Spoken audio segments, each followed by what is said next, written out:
Okay, what next? Do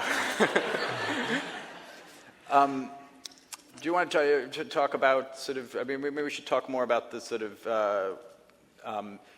process of adapting, because this was something I don't think either of us had really done. We hadn't done it together, certainly, but you hadn't done it before this. I hadn't done it. What did you adapt? I'd adapted a book once. I've adapted since this. Yes. But I'd adapted a book once before, but I wasn't something I was going to make. Right.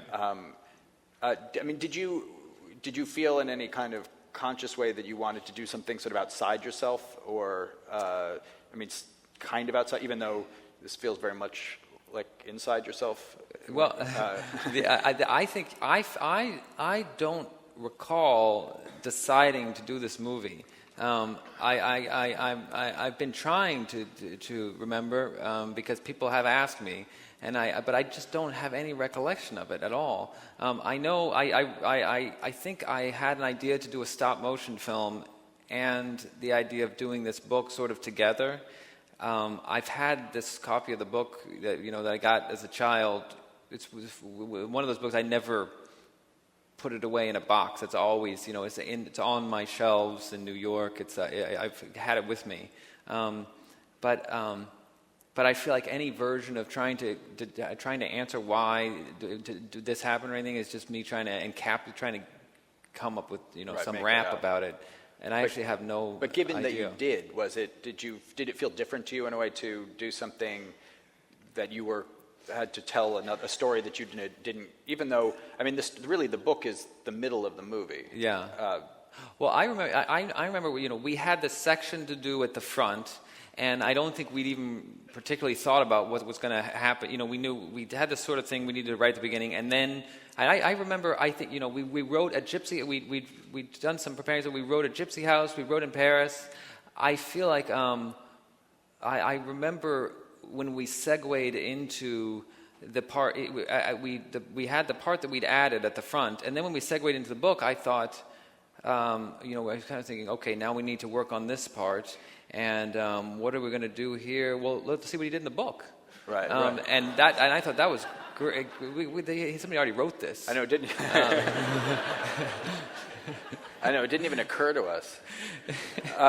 Do you remember, I was just thinking when you were saying that, do you remember when we were driving from Great Missenden, which is where the doll house is, and is where we came up, I think, with the whole rat yes. thing. There's the fight with Rat.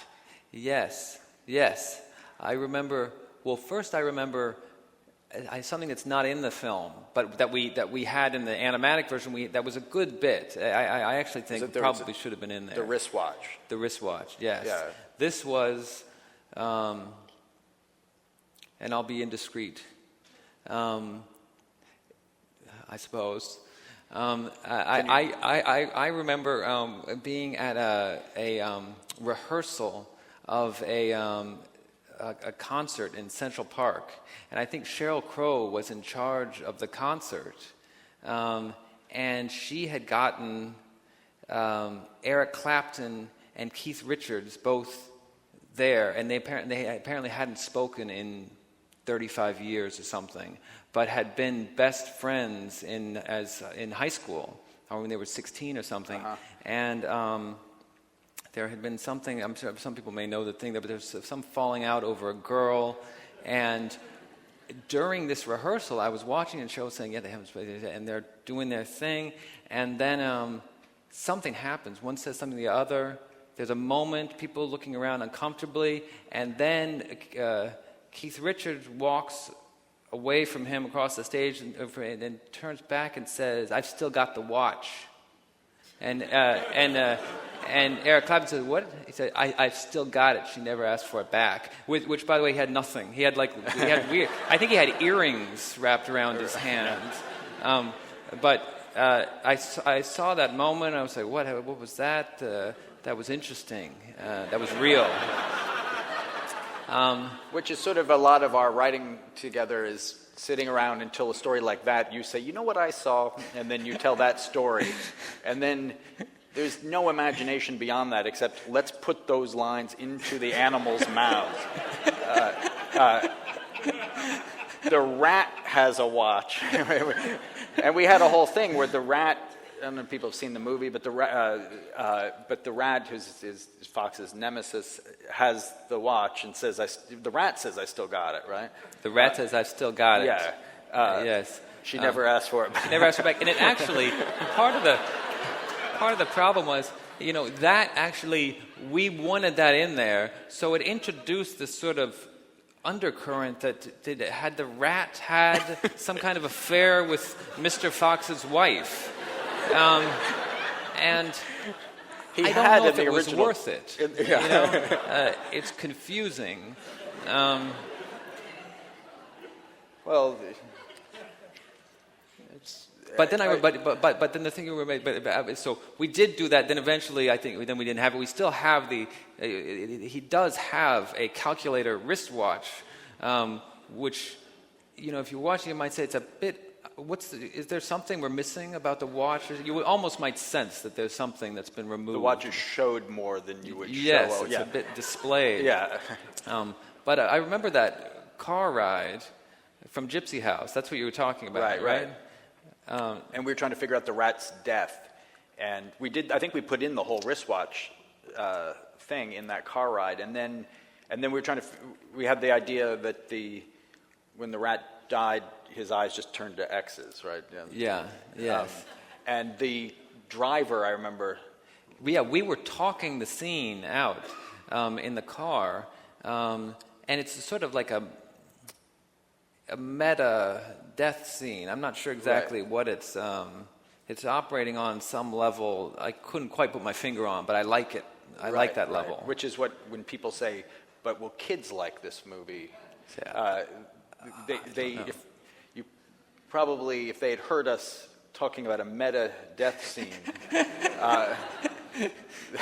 they would have just canned the whole idea right then and there. Yes, but I do remember we were acting the scene out in the Pixar car. Pixar doesn't do a meta death scene, do they? No, they just die. I don't think they die at all. No, and they don't die. Yeah. But anyway, the driver in the car. Do you remember that? Only that he liked the idea, and then we started pitching him. We were like trying to. It became one of those things. It became one of those things where we were like trying to amuse the driver. Yes. Like it was almost like this thing where we were trying to It's like a way to motivate ourselves to impress one another, but try to get a laugh out of Graham or whoever. Yeah. Because I remember we had a line.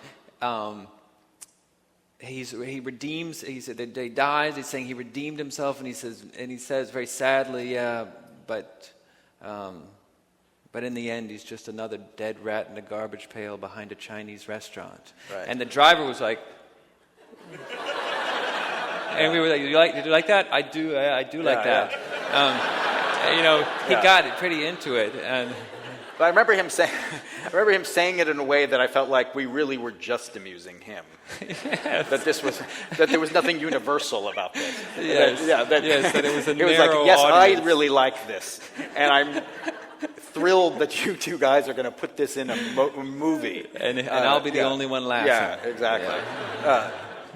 But it is good. It's good in the movie. Yeah, good. Should we look at another clip, maybe? Yes. Yeah.